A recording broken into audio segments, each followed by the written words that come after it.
Hello guys, redox reaction क्या होता है मैं आपको बता रही हूँ। Redox reaction means oxidation and reduction both simultaneously takes place. मतलब जहाँ पे ऑक्सीडेशन और रिडक्शन दोनों साथ साथ में होंगे उस प्रोसेस को कहेंगे रिडॉक्स रिएक्शन। आपको तो पता है केमिस्ट्री जो होता है वो केमिकल रिएक्शंस और उसके ट्रांसफॉर्मेशन को बोलते हैं। केमिस्ट्री जो होता है बहुत सारे मैटर्स और उसके चेंजेस जो होते हैं one form to another form में जो होता है इसी को बोलते हैं। इसका एक इम्पॉर्टेंट कैटेगरी है रिडॉक्स रिएक्शन। तो इसमें बहुत सारे फेनोमेना होते हैं जो कि फिजिकल और बायोलॉजिकल दोनों ही रिडॉक्स रिएक्शन कंटेन करते हैं। तो इसमें इसका मैंने इम्पोर्टेंस यहाँ पे बताया है कि ये कहाँ कहाँ ये जो है कहाँ कहाँ यूज होता है। जैसे फार्मास्यूटिकल इंडस्ट्री में यूज होता है, फार्मा में जैसे मेडिसिन वगैरह बनाने में। बायोलॉजिकल जैसे हमारे बॉडी में बहुत सारे बायोलॉजिकल प्रोसेस होते हैं।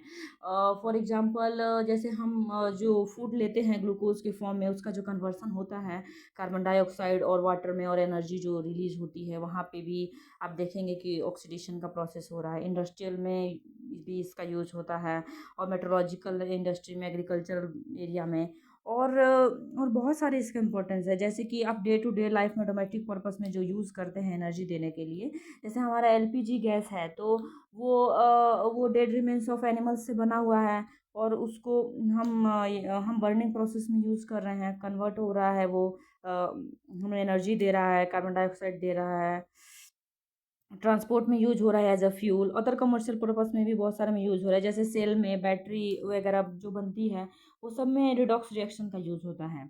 बहुत सारे जो रिएक्शन होते हैं वो रिडॉक्स रिएक्शन है, पर ऐसा नहीं है कि जितने भी रिएक्शंस होते हैं वो सारे रिएक्शन ही रिडॉक्स रिएक्शन है। सारे रिएक्शन रिडॉक्स रिएक्शन नहीं होते। रिडॉक्स रिएक्शन वही होते हैं जहाँ पे एडिशन ऑफ ऑक्सीजन होता है और रिमूवल ऑफ हाइड्रोजन होता है। और सबसे बड़ी बात है कि इसमें आप एक लॉस ऑफ इलेक्ट्रॉन से पहचान सकते हैं कि ऑक्सीडेशन हो रहा है या नहीं। इसमें इलेक्ट्रॉन का लॉस होता है। जैसे एक अगर एलिमेंट है, मान लीजिए सोडियम है, अगर वो किसी चीज़ में कन्वर्ट हो रहा है, सोडियम 2+ आयन बन रहा है तो उसमें 2 इलेक्ट्रॉन का लॉस हो रहा है। तो इस तरीके से वो रिडॉक्स रिएक्शन है। और मान लीजिए गेन ऑफ इलेक्ट्रॉन हो रहा है। अगर क्लोरीन Cl2 है, अगर वो Cl2- बन जाता है तो उसमें गेन ऑफ इलेक्ट्रॉन्स हो रहे हैं। लॉस ऑफ इलेक्ट्रॉन ऑक्सीडेशन होता है और गेन ऑफ इलेक्ट्रॉन रिडक्शन होता है।